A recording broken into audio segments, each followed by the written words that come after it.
coba saya ingin masuk sedikit ke tadi formasi disabilitas ya. Nah, saya justru berpikir bahwa yang seharusnya dilakukan adalah justru yang penyandang disabilitas yang mendaftar itu harus disediakan aksesibilitas akomodasi yang layak sehingga apa?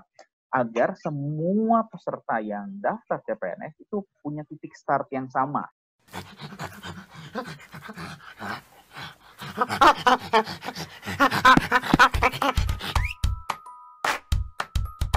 Hai guys, selamat datang di channel Keralibra. Sebelum mulai menonton video ini, buat kamu yang belum subscribe channelku, yuk like and subscribe. Aktifkan juga lonceng notifikasinya ya, agar kamu gak akan ketinggalan update video-video terbaruku. Terima kasih dan selamat menonton. Iya, aku setuju. Gitu. Jadi walaupun misalkan buat saya ya, walaupun ada yang non disabilitas atau hambatannya tidak sama dengan yang lain, terus masuk ke formasi disabilitas, sebenarnya persaingannya akan sama ketika yang penyandang disabilitas diberikan aksesibilitas dan akomodasi yang layak yang memang sesuai dengan untuk menghilangkan hambatan yang dia miliki. Gitu. Jadi yang jadi masalah sebenarnya bukan formasi disabilitas dimasuki oleh siapa, tetapi yang jadi masalah adalah ketika seorang penyandang disabilitas tidak diberikan aksesibilitas dan akomodasi yang layak. Itu yang kemudian jadi kendala hari ini.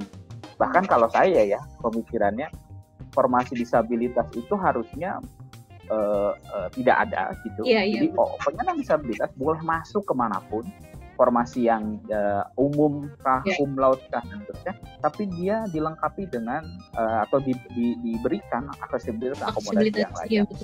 Nah, aku juga berpikiran kayak gitu sih. Ya. Nah, tapi di lain sisi memang perlu ada satu jalur khusus untuk penyandang disabilitas, tapi dilakukan di luar program CPNS ini. Nah, saya sempat punya gagasan bahwa seharusnya pemerintah itu talent scouting ya. Talent scouting itu apa ya? Mencari gitu ya lulusan-lulusan penyandang disabilitas yang lulusan kampus gitu. Dilihat background pendidikannya apa dan dilihat formasi yang ada yang sesuai atau enggak gitu. Jadi jalurnya tidak melalui seleksi, tapi dia talent scouting. Untuk apa? Karena Undang-Undang 8 2016 itu mensyaratkan 2% itu loh.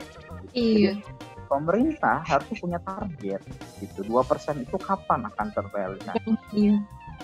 Gitu. Jadi seharusnya ada perbaikan lah di skema CPNS itu.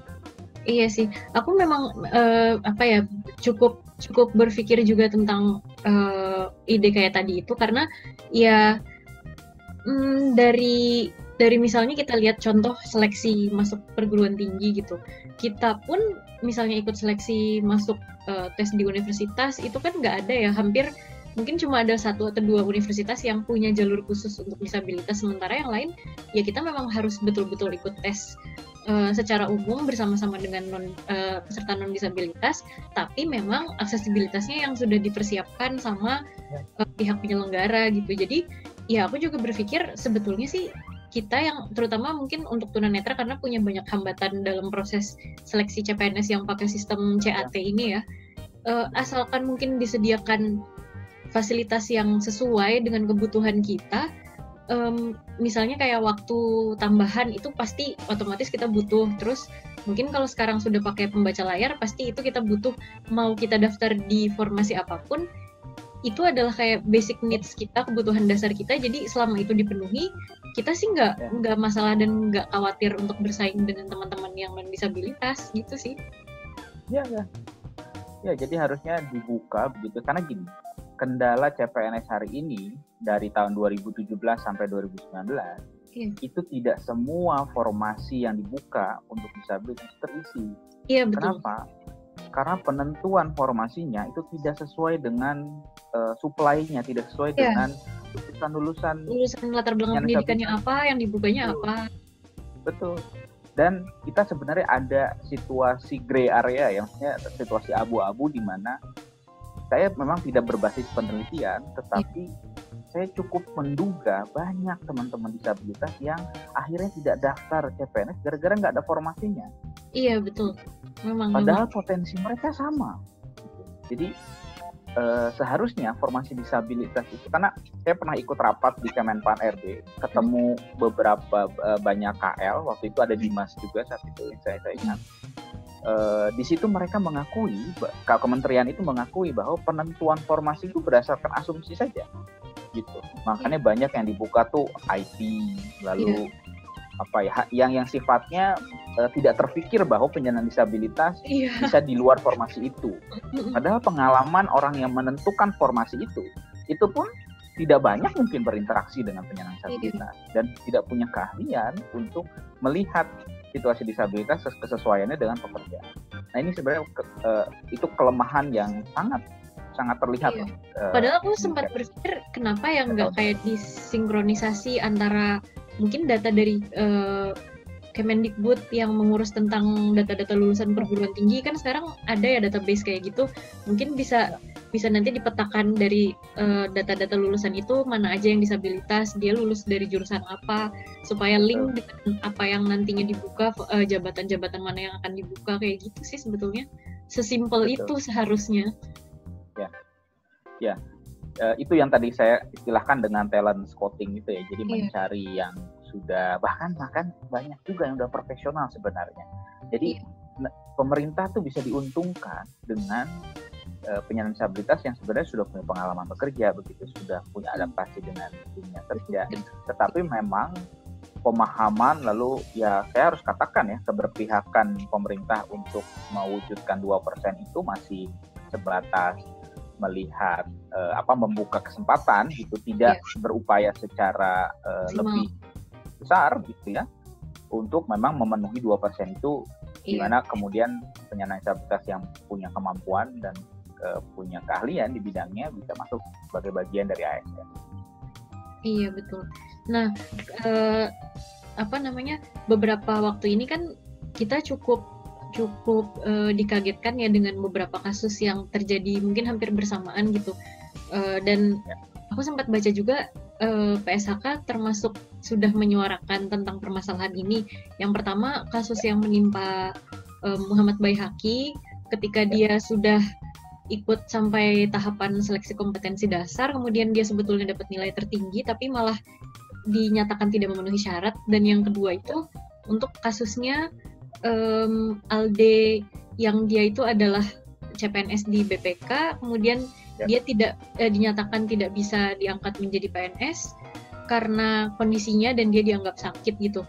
Nah kalau untuk kedua permasalahan ini tuh kira-kira peran apa yang bisa kita lakukan sih untuk menyelesaikan permasalahan semacam ini, dan ini tuh kayak jadi sesuatu yang terus berulang gitu, karena di tahun lalu juga ada kasusnya Dr. Gigi Romi yang juga hampir sama kayak gitu kan sebetulnya. Betul. Ya, berulang ya. Jadi berulang dan saya pikir ini fenomena gunung es ya. Maksudnya ini hanya 3 kasus yang muncul. Ya, saya agak cukup yakin banyak kasus lain yang terjadi tapi mungkin sudah putus asa teman-teman untuk berjuang lebih lanjut dan seterusnya. Nah, ini 2 aspek ya. Pertama memang pendekatan kasus ya, bahwa keadilan bagi Baihaqi dan Alde harus terpenuhi, dalam artian 2 kasus itu harus selesai dan mereka harus mendapatkan haknya. Haknya harus yang kedua gitu ya. Dan itu pun kedua perubahan secara sistem. Saya pikir 2 ini yang memang harus betul menjadi PR jangka panjang ya. Kalau terkait dengan hal mendasarnya, saya pikir tadi yang syarat sehat jasmani dan rohani itu satu hal yang udah diskriminatif gitu ya. Nah, saya coba kan kalau yang ditindak lanjutkan sementara ini kan yang Alde ya, dia dapat surat balasan gitu atau jawaban dari BPK ya. Nah, dari surat itu kita bisa pahami bahwa sebenarnya memang terjadi ketidakpahaman dari pelaksana teknis pengadaan seleksi CPNS di BPK sendiri. Di BPK. Bahwa alasan-alasan yang dikemukakan itu alasan-alasan yang sebenarnya menunjukkan bahwa memang tindakan itu diskriminatif. Misalkan mereka mendasarkan itu terhadap satu surat dokter yang sebenarnya dokter itu menyatakan bahwa harus ada pengobatan. Dan kalau kemudian walaupun diberikan pilihan untuk tidak menerima, tetapi seharusnya pengobatannya dulu dilakukan. Iya. Begitu, bukan langsung kemudian mencoret namanya. Nah, yang kedua, yang lebih miris lagi sebenarnya adalah mendasari argumentasi bahwa mereka BPK sudah menerima 10 dan hanya 1 disabilitas yang tidak diterima, yaitu ALD. Nah, ini mengindikasikan bahwa disabilitas hanya dilihat sebagai nominal saja, padahal kita sedang bicara hak seseorang. 10 orang disabilitas yang lain memang haknya diterima. Bukan berarti kemudian BPK memberikan sebuah charity kepada penyandang disabilitas, ya udah diambil 10 di antara 11. Ini tidak, bukan itu yang kita bicarakan. Kita bicarakan adalah ada nasib satu orang.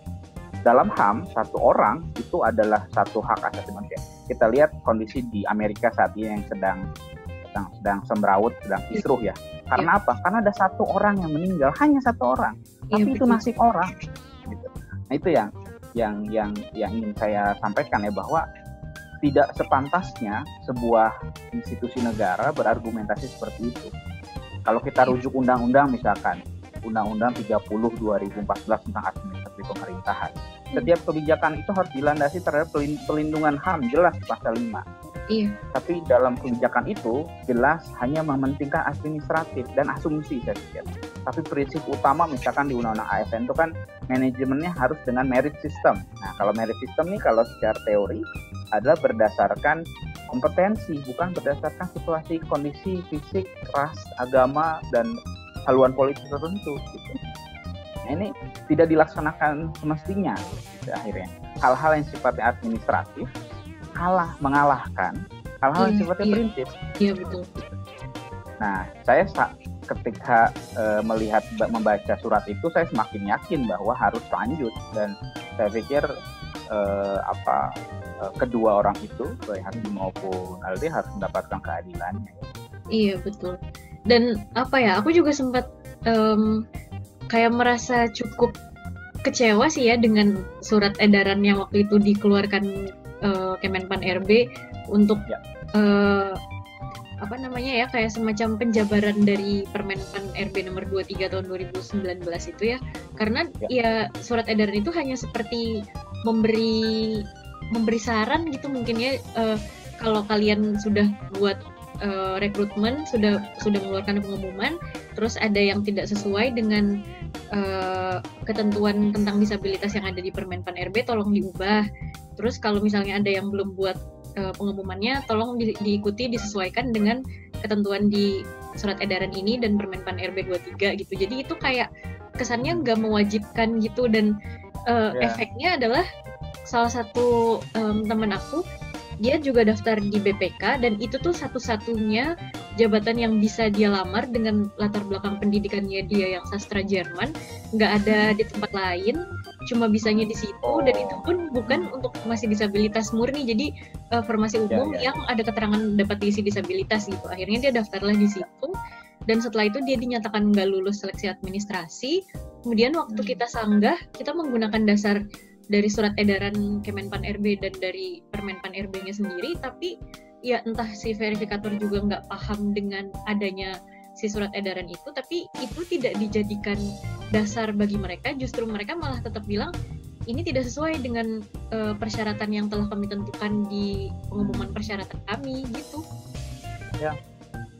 Ya, jadi memang saya pihak yang ada dalam pembahasan surat edaran itu, saya mengikuti, dan saya pun kecewa dengan hasil akhirnya, karena pada saat itu pembicaraan sudah sedemikian mengungkapkan fakta diskriminasinya, ada praktek-praktek diskriminasi di CPNS, tapi kita tidak mendapatkan jalan keluar yang memuaskan ya, padahal ini urusannya udah urusan hak seseorang, begitu, hak asasi manusia yang hanya diselesaikan dengan aspek administratif, itu pun tidak mengikat, tidak kuat mengikat kepada para pihak gitu ya.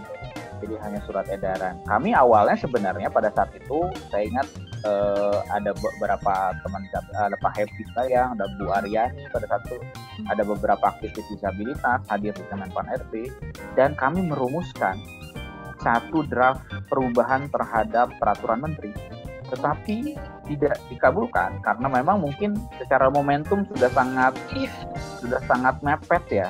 Saya tidak mau membenarkan hal itu juga, tapi itu menunjukkan bahwa ya keberpihakannya masih belum maksimal lah.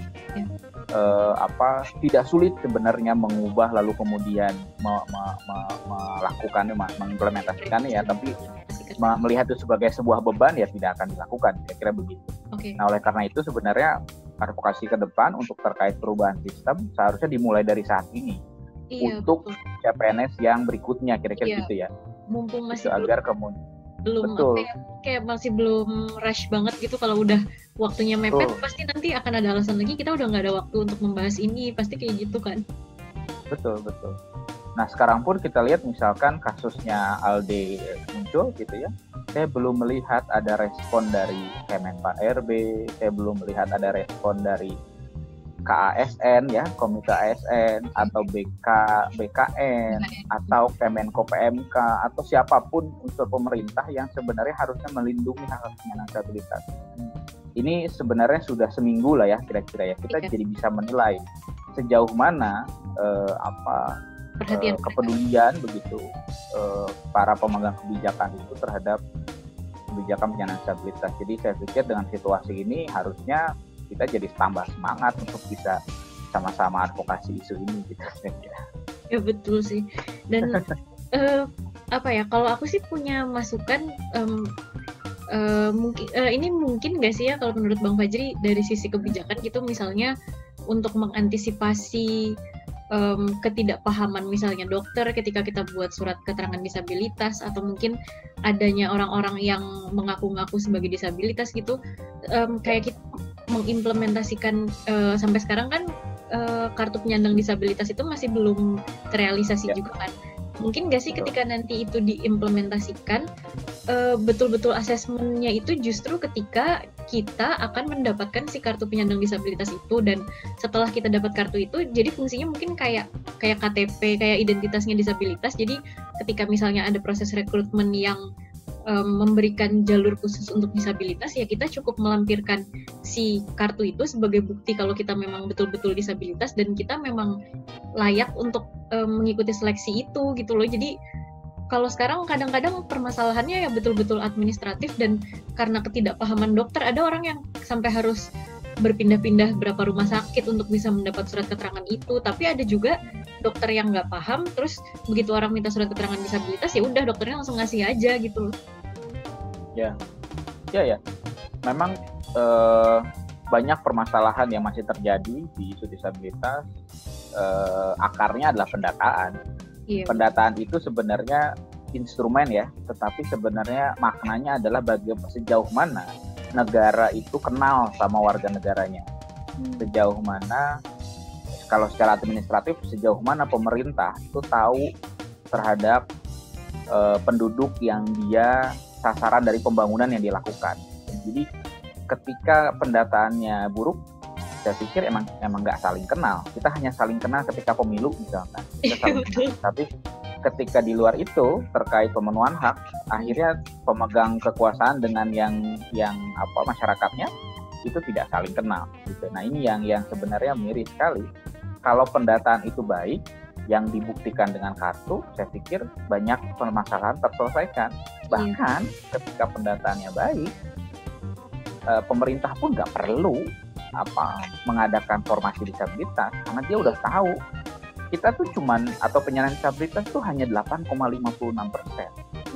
dan yang usia produktifnya itu sekitar 5-6%. Gitu. Jadi nggak besar sebenarnya secara administratif gitu ya, dan bisa dipetakan gitu. Dan untuk mendapatkan 2% dari keseluruhan ASN itu paling hanya 1% dari penyandang disabilitas. Iya betul. Ini bukan angka yang signifikan gitu ya. Kalau memang mau dibangun sistem yang benar, kira-kira. Iya sih, betul. Akar permasalahannya memang kayak gitu sih ya sebetulnya. Iya. Dan kenapa alasan aku juga merasa perlu untuk ngobrol-ngobrol sama Bang Fajri itu karena dari latar belakangnya Bang Fajri yang aktif ketika proses pembuatan si undang-undang ini, kemudian juga karena mungkin latar belakangnya di bidang hukum, terus sehari-harinya juga di bidang hukum dan kebijakan meneliti hal-hal semacam itu. Jadi aku merasa kita tuh mungkin perlu menyuarakan isu ini, tapi nggak cuma sekedar pendapat kita sendiri aja, tanpa ada apa ya, mungkin ada datanya, terus ada alasan-alasan yang memang sesuai dengan ketentuan. Karena ya mungkin kita misalnya disabilitas itu memperjuangkan isu itu sendiri, takutnya nanti orang menganggapnya subjektif karena dia sebagai disabilitas, kemudian ya dia pasti menuntut sesuatu yang menguntungkan untuk dia gitu. Sementara kan pasti semuanya akan berujung lagi kita butuh sesuatu, misalnya kita menuntut hak atau meminta sesuatu itu memang ya kita mau yang sesuai kok dengan aturan, dengan regulasi yang sudah ada gitu sih kalau aku berpikirnya. Ya namanya ya sebuah gerakan advokasi memang semakin banyak jaringan, semakin kuat, bahkan semakin kompleks atau beragam anggotanya begitu, anggota yang mendukung semakin baik sebenarnya. Itu prinsip utamanya. Dan memang di Indonesia ini agak tricky ya buat memperjuangkan hak itu, seakan-akan memang karena ada orang bilang ini karena adat ketimuran gitu, jadi jangan terlalu menuntut, kita banyak memberi saja gitu. Atau bersyukur aja sama apa yang udah dikasih. Atau bersyukur saja gitu. Nah ini yang sebenarnya bukan dalam konteks tidak bersyukur dan tidak mau memberi sebenarnya, tetapi bahwa bagaimana kita sebenarnya membantu pemerintah untuk menjalankan apa yang dia sudah rencanakan. Jadi misalkan 2 kasus tadi itu sebenarnya kontraproduktif loh dengan pembangunan berkelanjutan SDG. Kontraproduktif juga dengan RPJMN gitu. Jadi perencanaan pembangunan yang sudah dibangun oleh pemerintah itu mewajibkan inklusivitas dalam ASN. Dan salah satunya justru adalah pemenuhan 2% dalam ketentuan undang-undang. Kalau prakteknya begini terus, tidak akan tercapai, tidak akan terwujud. Padahal ini yang dicita-citakan oleh pemerintah sendiri dalam konteks melaksanakan pembangunan. Jadi jangan dilihat prosesnya, tapi dilihat tuh kita nih lagi dalam jalur yang sama untuk mewujudkan SDG, pembangunan berkelanjutan, sedang dalam kondisi yang sama untuk mewujudkan RPJMN dan pelaksanaan berbagai undang-undang. Iya betul. Iya sih, memang betul. Iya mudah-mudahan sih aku berharap upaya kita yang sekarang dilakukan, mungkin banyak orang melakukan upaya dengan berbagai cara, itu bisa mengembalikan hak-haknya, terutama untuk kasus Alde dan kasusnya Bayi Haki. Tapi yang lebih besarnya lagi sih perbaikan untuk proses selanjutnya sih, ketika nanti dibuka lagi rekrutmen CPNS atau mungkin rekrutmen seleksi BUMN atau yang lain-lain, dan untuk persoalan-persoalan lain di luar pekerjaan yang pasti masih banyak banget sih. Ya upaya sekecil mungkin untuk untuk mendukung suatu hal yang besar. Saya pikir memang mungkin dampaknya tidak langsung, tetapi ya pelan-pelan kita menuju ke arah perbaikan bersama-sama. Iya, betul banget. Ya, oke kalau gitu, makasih Bang Fajri buat waktunya. Maaf, kayaknya lama banget ngobrolnya. Karena menarik banget sih, banyak perspektif baru menurut aku yang bisa kita dapatkan di sini, nggak cuma untuk aku pribadi tapi mungkin juga untuk orang-orang yang nantinya akan menonton video ini, pasti punya banyak pandangan baru dan punya pemahaman baru sih, harapannya kayak gitu. Ya. Semoga bisa banyak dilihat dan dipahami ya. Dan sebenarnya ini juga buat argumentasi nanti kalau misalkan memang punya tantangan atau permasalahan yang sama di kemudian. Iya betul. Mudah-mudahan bisa jadi argumentasi untuk kedepannya kalau terjadi lagi hal-hal semacam ini. Tapi mudah-mudahan sih nggak ada lagi. Oke, kalau begitu terima kasih Bang Fajri buat waktunya. Oke, sama-sama Ira. Sukses buat vlognya. Iya. Thanks for watching my channel. Oke, terima kasih ya sudah menyaksikan video ini.